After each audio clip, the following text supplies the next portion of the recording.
Argentina en septiembre del año 2010 sancionó una ley de presupuestos mínimos de defensa de los glaciares y del ambiente periglaciar. Esta ley lo que establece en primer término es la realización de un inventario, o sea, un censo. Saber cuántos glaciares tenemos en nuestro país, qué tamaño tienen, qué forma tienen, dónde están ubicados. Y establece además una serie de prohibiciones para determinadas industrias en estas zonas. Por ejemplo, está prohibida toda actividad extractiva en una zona donde haya glaciares o ambiente periglaciar. La verdad es que pasados 6 años ya de la ley, el 30 de septiembre se cumplieron 6 años, solamente se ha avanzado con la publicación del 10% del inventario, la realización del 10% de este inventario. El gobierno anterior ha desfinanciado, por llamarlo de alguna manera, al Instituto Argentino de Nivología y Glaciología, que es un instituto que se llama IANIGLA, que depende del CONICET, que es quien la ley marca que debe hacer este inventario, y recién han vuelto a recibir presupuesto cuando asume este nuevo gobierno. El problema central con el que nos encontramos hoy es que hay actividad minera en zonas donde la ley prohíbe que las haya. El caso más emblemático es el caso de la mina Veladero, perteneciente a la empresa Barrick Gold, en la provincia de San Juan, en la cuenca del río Hachal, que es una cuenca que tiene abundantes glaciares. En toda la cuenca se han inventariado 400 glaciares y además hay ambiente periglaciar que coincide en el lugar donde están instaladas las obras de la mina, o sea, están impactando llanamente sobre un ambiente periglaciar. Y esto pone en peligro los últimos recursos hídricos que tiene nuestro mundo, ¿no? Para los argentinos tiene que ser una cuestión importante. El 80% del agua potable del planeta se encuentra en los glaciares y nosotros estamos permitiendo que estos glaciares sean destruidos para extraer oro. En los últimos 30 años se ha desarrollado con mucha más fuerza la minería a cielo abierto porque se agotó el antiguo sistema. ¿Esto qué significaba? Vos antes, por ejemplo, encontrabas, en el caso de la minería de oro, lo que se llamaba comúnmente la veta de oro. Todo el mineral estaba junto, unido en una veta, entonces se cavaban galerías que permitía llegar a esa veta y extraerla. Eso se llama oro en buena ley, porque está todo junto. Lo que existe en la actualidad, ya agotado este oro en buena ley, es el oro en baja ley. ¿Qué significa? Son pequeñas partículas de oro diseminadas a lo largo de toda la montaña. Por eso es necesario volar la montaña.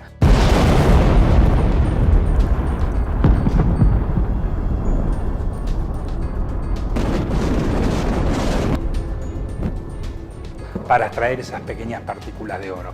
En esas voladuras es que se hace el famoso pit, que es ese agujero en forma de espiral hacia abajo, que se va extrayendo capa por capa del terreno con dinamita. Esto es, hay que ser claro, son explosiones y con ese polvo se depositan los glaciares cercanos, en el caso de Veladero, por ejemplo.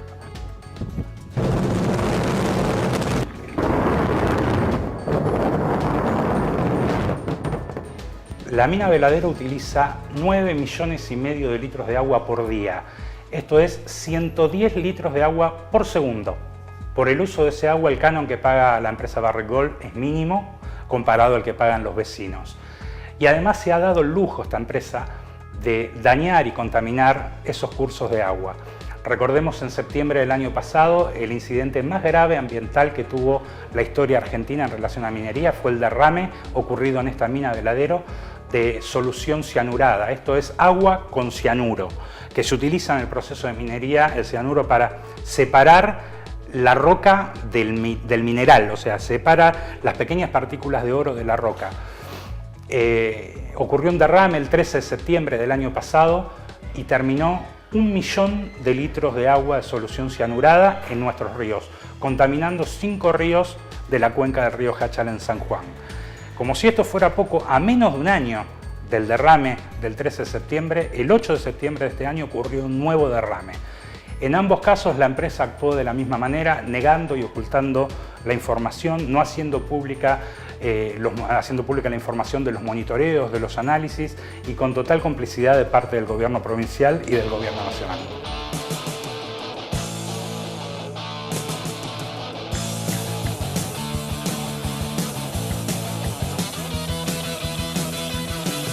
Hermosas tierras de amor y paz, hermosa gente y cordialidad, un fútbol asado divino, solo justo argentino.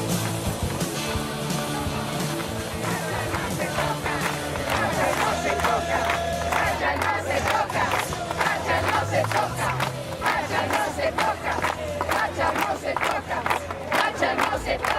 En relación al derrame del año pasado, por toda sanción la empresa recibió una multa de 145 millones de pesos, que si bien parece ser una suma elevada, es simplemente el trabajo de 2 o 3 días, la ganancia de 2 o 3 días de ganancia del trabajo allí en Veladero. El gobierno de aquel entonces ha perdido una oportunidad histórica, porque podría haber utilizado la situación del derrame para cerrar definitivamente la mina Veladero, no solamente por haber derramado y contaminado 5 ríos con cianuro, sino por estar violando la ley de glaciares. Uno de los argumentos que más utilizan los defensores de la actividad es la cantidad de empleos que genera la actividad minera. En San Juan, por ejemplo, la mina Veladero emplea entre 2.000 y 2.500 puestos de trabajo. Prometieron el pleno empleo y está a la vista que nos mintieron, nos engañaron, prometieron desarrollo sustentable. La realidad es que es el gobierno provincial el que debe garantizar puestos de trabajo estables y sustentables, ¿no? Porque también recordemos que cuando el oro se acaba, la mina se va. Porque hemos perdido más de 1.000 puestos de trabajo genuinos en el departamento este de Hacha, donde ahora tenemos más de 2.000 desocupados. Y quedan estas especies de bolsones de pueblos fantasmas sin ningún tipo de mejora, sin ningún tipo de progreso. No se ha visto hasta el momento en ninguno de los lugares donde están instaladas las grandes mineras, ni en Catamarca, donde está Bajo la Lumbrera, ni en San Juan, donde está Veladero, grandes progresos en infraestructuras, en obras, etc. O sea, no se ha visto que haya vuelto al pueblo las ganancias que dicen que se reparten, ¿no? La megaminería lo único que ha traído es corrupción por un lado, problemas de salud por el otro, mediante la contaminación en el medio ambiente, aguas y aire, y encima una discrepancia, si se quiere, una división social, porque hay gente que por obligación a lo mejor ha ido a trabajar de obrero allá, ¿no es cierto? Y no le va a gustar que le quiten ese sueldo. En el 2012 se llevaron 850.000 onzas. En el 2013, 950.000 onzas.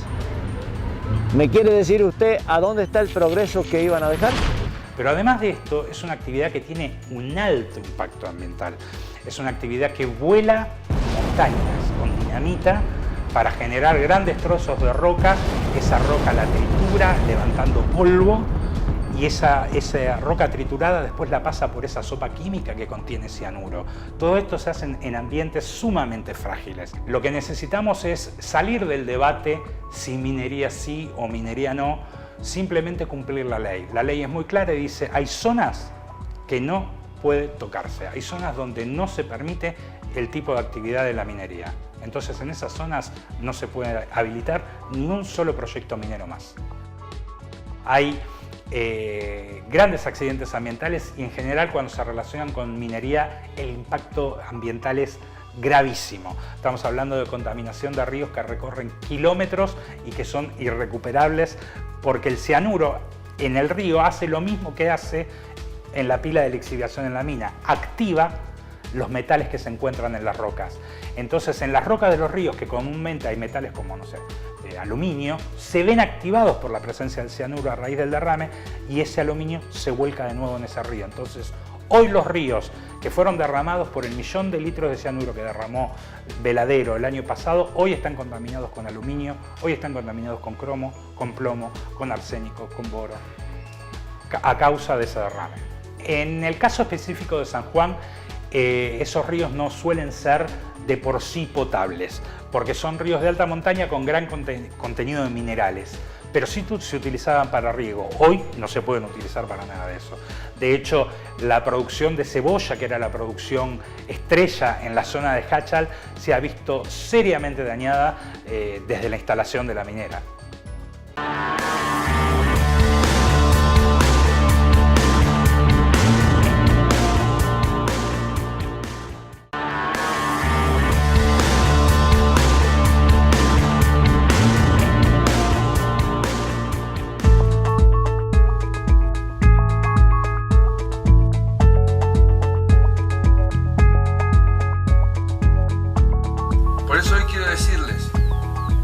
Terminan las retenciones a las exportaciones mineras. Vamos a trabajar juntos para desarrollar nuevos proyectos, siempre poniendo primero el cuidado del medio ambiente. Desde el menemismo hasta la fecha, todos los gobiernos han sido benevolentes con la actividad minera, con la industria minera en general. Quizás el más obsceno en esto fue el gobierno anterior.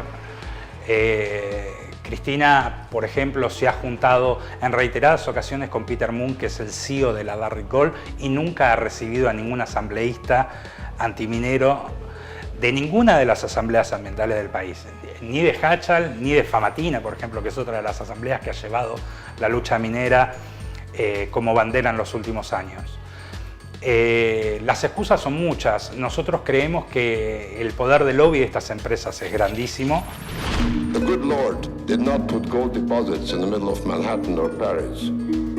The good Lord picked for some unique and obscure reason to put gold on top of the Andes Mountains in remote communities where the options to escape poverty are nil. Recordemos que la primera ley de glaciares, que fue la ley del 2009, fue vetada por la presidenta Cristina Kirchner, ¿sí?, en lo que se conoció como el veto Barrick, y eso dice todo, ¿no? El veto Barrick. La ley evitaría, ¿no es cierto?, que sean contaminados los glaciares, que son los glaciares y las zonas periglaciares, que son las principales reservas de agua potable de la República Argentina. Hay este proyecto gigantesco, es un proyecto que en 25 años de concesión va a significar 163.000 millones de dólares de ganancia. Y esta es la segunda minera del mundo, es el proyecto binacional más ambicioso del mundo desde el punto de vista de la explotación aurífera y de otros metales, pero altamente peligrosa para los intereses de la República Argentina, para el conjunto de los habitantes de la República Argentina, porque el agua es más importante que el oro. 2 años después, en el 2010, gracias a la presión popular y a el empuje que han tenido determinados diputados y senadores, como Miguel Bonazo, por ejemplo, en aquella época, se logró la sanción de la actual ley.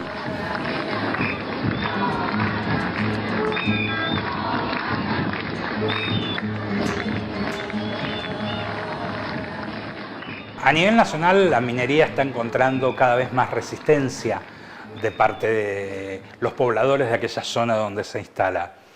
En Catamarca, las asambleas de Andalgalá, de Tinogasta, etcétera, se han enfrentado a la minera Bajo la Lumbrera durante años. Bajo la Lumbrera es la primera gran minera que se instala en Argentina en la época del menemismo, prometiendo 10.000 puestos de trabajo y un derrame de riquezas hacia el pueblo que nunca llegó.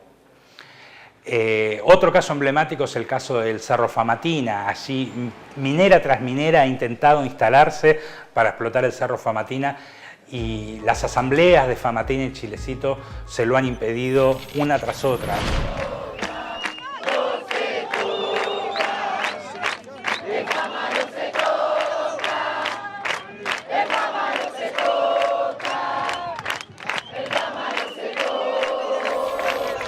Una de las primeras que fue allí y que intentó instalarse era Barrick Gold también, que después termina yéndose a San Juan. Quizás la minería a cielo abierto empieza a tomar estado público y se empiezan a hacer famosas las resistencias gracias principalmente a la asamblea de Famatina. Si bien la que empezó la lucha antimineras fue la asamblea de Esquel, con su famoso no a la mina, ¿no? A partir de allí, toda instalación de un megaproyecto minero se encuentra con resistencia popular y por suerte cada vez mayor, ¿no?